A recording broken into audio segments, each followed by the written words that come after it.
Hi everybody, Kathy Fray here from MotherWise, and welcome to another little live mini webinar. And today I'm going to talk to you about pharmaceutical pain relief for when you are in labour and giving birth. So that is quite typically with a first pregnancy particularly. It's like one of the things that women seem to want to know pretty quick smart on what those options are. And as I say, this is just going to be a little mini overview today. And I do my longer full-length deep dive webinar with my Inner Circle MotherWise Masterclass group, and you're most welcome to join us at any stage with that, and I'll put the link on at the bottom of this. So I certainly have had women come into my clinic and say, you know, the first thing practically out of their mouth is, right, just that you know, I'll be wanting an epidural.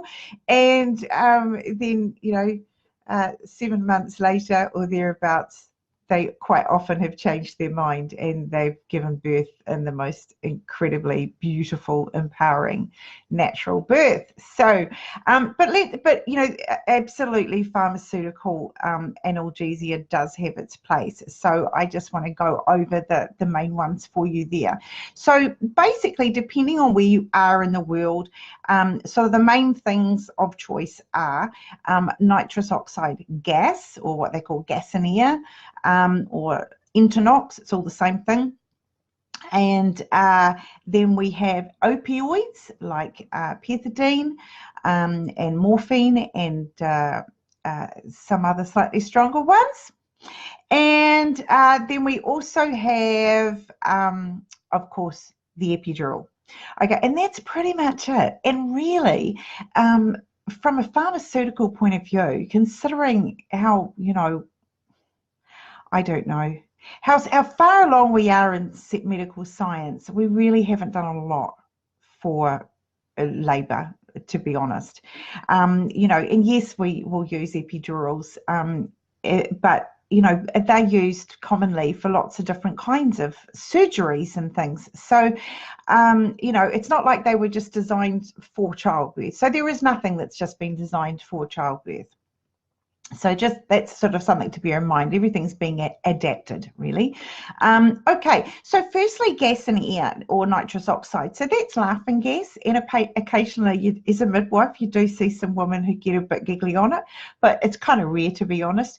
And nitrous oxide really just takes off a little tiny bit of the labour, but sometimes that's all you need, just that little tiny, taking the edge off it, and that's all you need.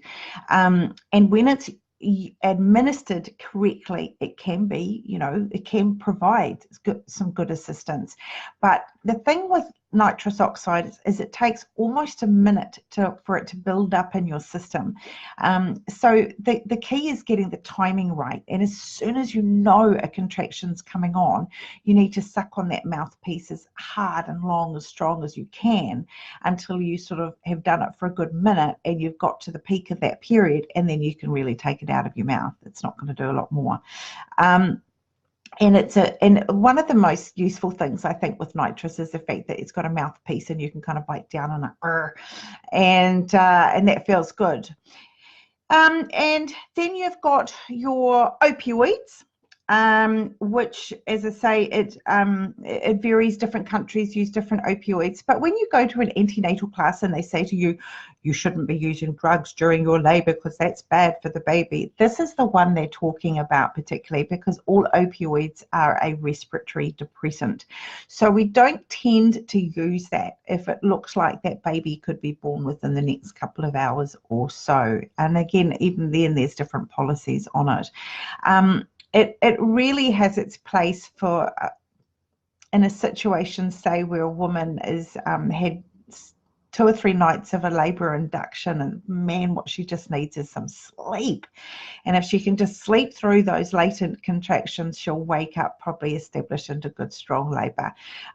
Or sometimes if you have a woman who arrives at birthing suite and she's really kind of stressed and anxious and losing the plot really.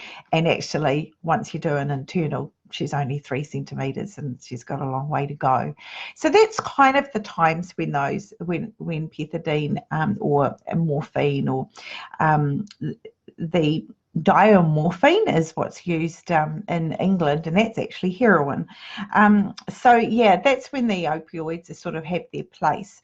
And of course the other one is epidurals, but actually I think I'm going to make that next week, because epidurals is kind of its own topic, and so let's do that. We'll put that onto the next webinar, because I'd like to go into it with a bit more detail than rushing it for you. So anyway, today we've just covered off nitrous oxide and opioids. And nitrous oxide, just a PS on that, it really does not sort of do any kind of harm to the baby or to the labor. So it is actually quite great, and you can use it also while you're in the pool. So it's very mobile. You can walk around with it. So with the tank sort of following you. So it is quite good in that way. And another topic we will cover off in a future webinar will be the non-pharmaceutical ways to access pain management as well. Okay, so that's everything for today, and I wish you all the best. We'll talk to you later. Bye. See you.